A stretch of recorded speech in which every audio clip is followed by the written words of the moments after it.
Ya kembali lagi di propaganda program sepak bola. Untuk Anda. Seperti biasa di segmen ketiga ini kita bakal ngebahas soal sejarah Piala Dunia. Betul. Karena kita akan menjelang Piala Dunia berapa kak? 2022. Di Bentar lagi di Qatar. Qatar.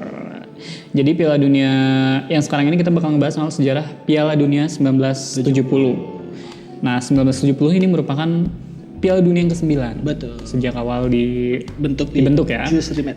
Nah setelah Eropa, turnamen kini kembali mentas di benua Amerika. Karena 66 itu kan di Inggris, dengan Inggris jadi juaranya ya. Betul. Meksiko mendapatkan kehormatan buat menyelenggarakan turnamen tersebut. Meksiko. Sayangnya Piala Dunia edisi kali ini dikeluhkan nggak oleh beberapa negara Eropa. Betul. Salah satunya adalah waktu kick off yang dimulai dalam cuaca yang sangat terik demi kepentingan televisi. Sama kayak di Inggris, dia kayak di Inggris. Sama kan. Ya mungkin ya emang mungkin waktu itu kan fasilitas teknologinya belum sebagus sekarang. Jadi kalau malam mungkin ya siaran televisi pun nggak bisa gitu. Nah, akan tetapi si Piala Dunia 1970 ini juga menghadirkan beberapa peraturan baru nih yang jadi terkenalnya. FIFA ini mengizinkan adanya pemain pengganti. Jadi yang belum tahu nih, dulu mah gak ada penggantian pemain di tengah-tengah permainan. Barulah di 1970 ini FIFA mengenalkan ini. Yang fenomenal adalah diberlakukannya kartu kuning dan kartu merah untuk pertama kalinya di turnamen ini. Jadi waktu itu wasit Inggris Ken Aston menjadi otak di balik penggunaan dua kartu ini yang terinspirasi dari lampu lalu lintas. Tapi Alika tau nggak? Apa tuh? Lampu lalu lintas yang kidal. Kok bisa kidal? Apa tuh? Lampu lalu lindan. Wah, pemain bulu tangkis ya. Jadi kalau dia terinspirasi dari lampu lalu lintas, sebenarnya ada kartu hijau juga ya? Kan hijau main. Oh iya benar juga. Ada kartu hijau gitu tiba-tiba aja. Nah, selain itu si Piala Dunia 1970 ini juga disiarkan oleh televisi berwarna. Pada akhirnya kan. Emang sebelumnya apa? Hitam putih dong. Hitam putih bukan warna. Ini beneran pertanyaan logika nih. Maksudnya warna-warni.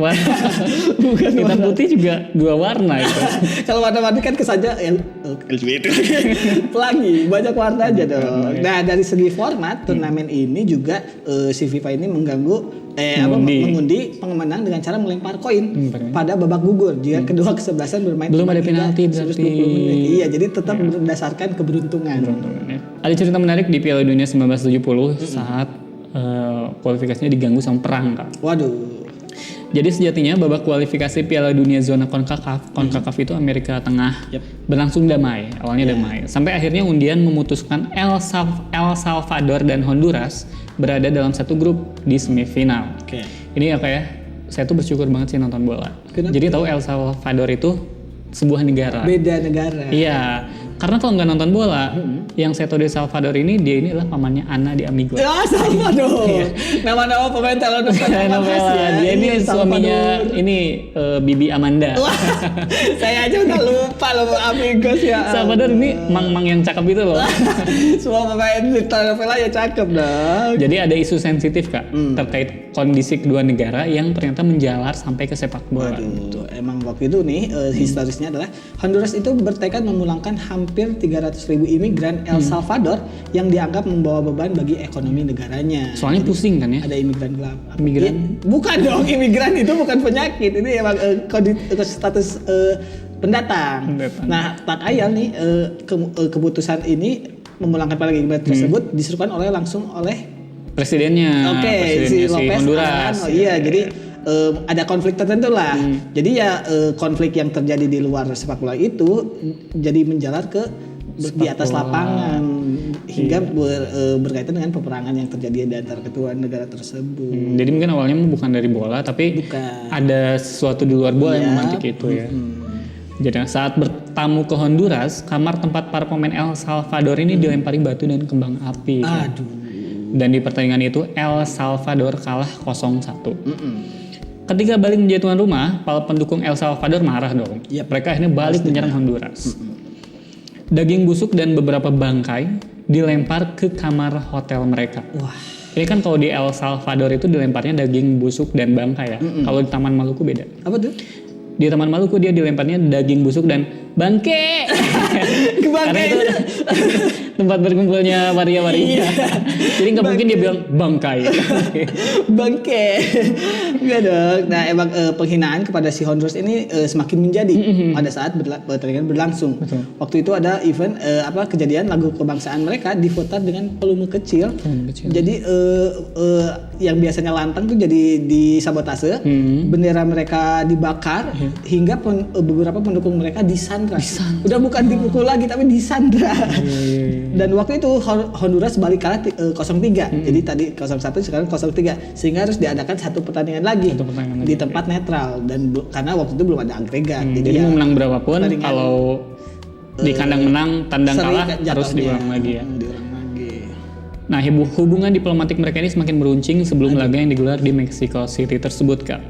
Puncaknya waktu Honduras kalah 2-3. Perang pun tidak terhindarkan lagi dengan serangan udara yang dilakukan tentara El Salvador. Apalagi ini serangan udaranya pakai burung ababil. Jawa dulu banget ya, bawa batu panas. Nah, perang berlangsung selama 5 hari dan menewaskan lebih dari 3.000 jiwa.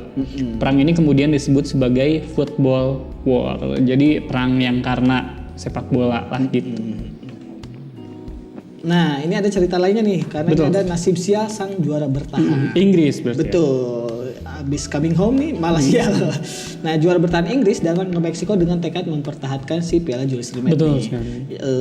Akan tetapi sebelum turnamen berlangsung, skuad 3 singa ini atau Tri-Lion ini ayo nunggu anda Tri-Lion dulu mendapatkan cobaan bertubi-tubi yang mengganggu psikologis timnya. Nah, tadi kan mereka bilang Tri-Lion, 3 singa. Betul. Kenapa Inggris dijuluki 3 singa? Karena itu simbol negaranya. Tapi kenapa 3 aing dikatakan? Iya sih, benar. Soalnya kalau 3 roda itu ngecor. Wah, jadi semen. Akhirnya dia membahas history Inggris, ya malah ngejokes.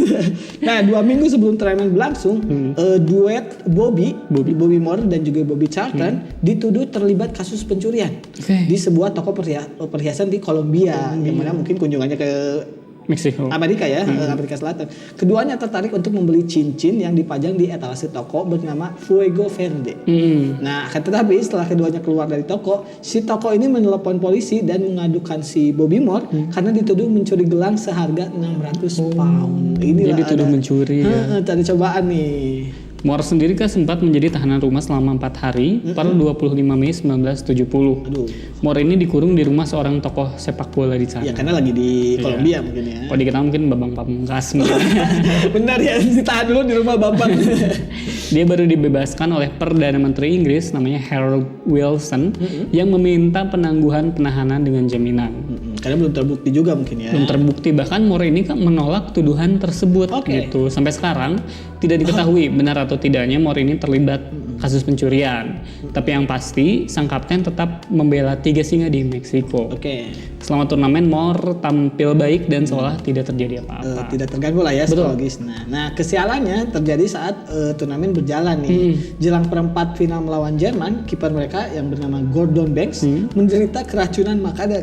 Makanan. Iya nih. Jangan-jangan dia dikasih tutut kayak yang makan tutut mungkin Maestama kaget kali gitu loh. Di Meksiko mungkin ada ya, tapi saya nggak tahu. Nah, posisinya kemudian digantikan oleh penjaga gawang kedua yaitu Mandiri Banks. Bukan dong, ini bukan warga dong. Nah, Peter Bonetti namanya. Nah, kehilangan Banks yang mana kiper utama yang waktu itu bahkan membuat penyelamatan sensasional melawan Brasil berpengaruh begitu besar karena ya kiper utama ya gimana pun nggak akan bisa digantikan. Lah, walaupun kualitasnya sama. Menghadapi Gerd Muller dan kawan-kawan, Bonetti ini tidak berdaya dan harus melihat negaranya takluk 2-3. Jadi ada pengaruh dari kipernya juga. Sekarang soal Brazilnya, Kak. Jadi timnas Brazil ini seolah dinaungi untuk menjadi juara bahkan sebelum turnamen digelar. Jadi awalnya ini soal Pele. Jadi waktu 6 Pele ini kan ditekel terus sampai dia tuh berpikir pengen pensiun. Tapi akhirnya dia mengurungkan niatnya itu dan tetap membela Brazil di usianya yang waktu itu udah 30 tahun. Dan kembalinya Pele, Selecao berhasil mengaplikasikan Jogo Bonito dengan baik. 3 laga fase grup berhasil diakhiri dengan kemenangan. Menjanjikan ya. Betul sekali. Nah, pada babak perempat final, skuad Mario Zagallo mengalahkan Peru yang menjadi kuda hitam turnamen dengan skor 4-2. Nah, kemudian korbannya berlanjut ke Uruguay. Yang ada di babak semifinal. Waktu itu gol dari Clodoaldo susah nih nama pemain Brazil. Jairzinho dan Rivellino hanya bisa dibalas melalui 1 gol Luis Kubila. Nah, Jogo Bonito kemudian mendapat tantangan Catenaccio milik Italia. Bertahan ya defensif. Betul. Nah, pada babak grup sebenarnya skuad arahan Ferruccio Valcareggi ini tidak kebobolan 1 gol. Karena ya tadi skema pertahanan Grendel mereka mampu membuat sepak bola agresif milik timnya waktu Jerman mati kutu di semifinal. Jadi si Italia ini memang jago banget dalam bertahan. Akan tetapi pertahanan kokoh tersebut mampu diredam dengan baik lewat permainan indah Samba. Wah, apalagi ini di tim di Amerika Tengah mungkin ada efek-efek tertentu. Ada efek-efeknya ya. Nah, sempat bermain imbang 1-1 setelah gol Pele disamakan Roberto Boninsegna. Brazil kemudian mengamuk pada babak kedua dengan mencetak 3 gol tambahan lewat Gerson, Jairzinho dan Carlos Alberto. Bahkan Kak, golnya Alberto tersebut disebut-sebut sebagai salah satu gol terindah yang pernah dicetak di Piala Dunia. Nah, waktu itu Brasil akhirnya menang 4-1 sekaligus. Berhasil yang berhasil ya. Sekaligus menciptakan sejarah. Karena ini mereka menjadi negara pertama yang bisa juara Piala Dunia 3 kali sekaligus dan berhak menyimpan trofi Jules Rimet yang asli. Nah, tidak hanya itu, sang pelatih Mario Zagallo juga menjadi orang pertama yang bisa memenangi Piala Dunia sebagai pemain dan juga sebagai pelatih. Yang akhirnya disamai oleh Franz Beckenbauer pada nantinya di tahun 1974 dan 1990. Ini sama kayak yang pelatihnya Prancis di 2018, Kak. Yang rambutnya putih itu saya lupa. Iya, dia juga kan juara Piala Dunia 98. 98 akhirnya kemarin juara lagi dengan skuad Mbappe dia bisa hasil. Menarik banget Kak bahasan kita ya soal sejarah Piala Dunia 1970 yang mungkin di episode selanjutnya gue pasti bakal ceritain lagi ya sampai Piala Dunia berlangsung. Itu tadi pembahasan kami dari segmen pertama sampai segmen yang ketiga. Buat Anda yang ketinggalan, Anda bisa mengaksesnya di YouTube ligalaga.id. Dan jangan lupa untuk terus menyaksikan propaganda program sepak bola untuk Anda hanya di iChannel setiap hari Minggu pukul setengah 8 malam. Yang jam 7-nya nggak usah ditonton. Jangan. Ini aja setengah 8 malam aja. Saya Alika dan segenap yang bertugas undur diri. Wassalamualaikum warahmatullahi wabarakatuh.